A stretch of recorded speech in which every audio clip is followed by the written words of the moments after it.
أهلا بكم يا أصدقائي. في الفيديو ده هنناقش توقعات وأحداث الحلقة الجاية اللي هتكون مليئة بالأحداث المثيرة والصراعات الخفية بين السيد عثمان والمغول وصوفيا. انتهت الحلقة اللي فاتت على أسر أوروهان ووقوع السيد عثمان في مأزق لا يحسد عليه. السيد عثمان وجرقطاي متعبان من أثر السم، وكمان قدر القائد المغولي أولغان في حصار السيد عثمان بمساعدة الخائن ألباي.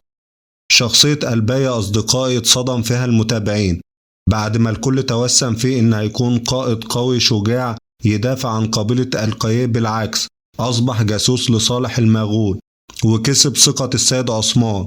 كمان نشر السم في القبيلة بأوامر من القائد المغولي أولغان، وتسبب في وفاة العديد من أهالي القبيلة. هذا التحول المرعب يا أصدقائي في شخصية ألباي صدم المتابعين، ولكن السيد عثمان لن يترك المتسبب في تسمم المياه دون حساب وهيعاقب الخائن. ألباي يا أصدقائي طرق أدلة ضده هتوصل السيد عثمان حتما للخائن. بنت ألباي لم تتسمم مثل بقية الأطفال، كمان السيدة بيجوم هي الوحيدة التي لم تتسمم، وأكيد مشهد ألباي وهو بيعطلها المية في نفس اليوم مش هيخرج من ذاكرة السيدة بيجوم.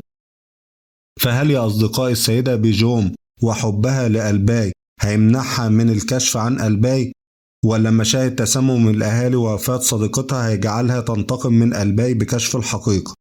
هذه المشاعر المتناقضة أعزائي المشاهدين، هنشوف أي مشاعر هتتغلب على السيدة بيجوم في الحلقة الجاية. من ناحية أخرى يا أصدقائي السيد عثمان محاصر من القائد أولغان، وكمان بيعاني من التسمم. يا ترى مين هيجي لإنقاذ السيد عثمان؟ في كلام بدأ ينتشر عن عودة تورجوت للمسلسل اللي هيكون إضافة قوية، ولو حصل رجوعه هيكون هو منقذ السيد عثمان. ولكن بعيدا عن تورجوت يا أصدقائي، إيه هي الاحتمالات الواردة؟ كان موجود مع السيد عثمان شامل وجنوده، وكان معاه أيضا صاروجة ويوسف اللي من المحتمل جدا يدركوا السيد عثمان في آخر لحظة بالسهام، ويقدر السيد عثمان يتخلص من الفخ.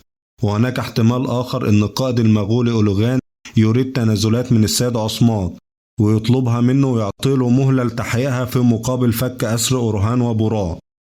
وهناك احتمال آخر يا أصدقائي علاء الدين وبالة بعد إنقاذ الأهالي من تسمم المياه إنهم يدركوا السيد عثمان بعد نقله إلى مقر المغول.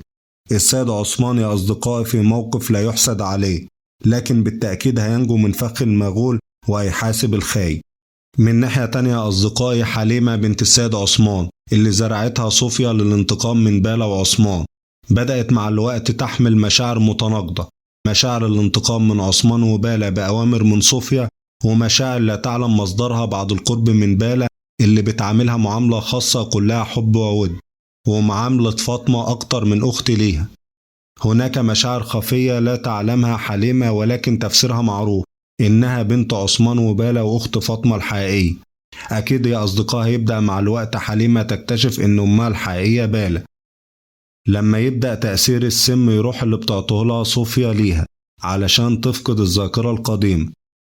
ومن الممكن يا أصدقائي تأثير السم المياه يلغي تأثير سم صوفيا وتقدر تفتكر ذكريات الطفولة وأمها بالة. الحلقات الجاية يا أصدقائي هنشوف مواقف عظيمة بين حليمة وبالة وفاطمة. بكده نكون وصلنا لنهاية الفيديو يا أصدقائي، نشوفكم في فيديو جديد إن شاء الله، تابعونا.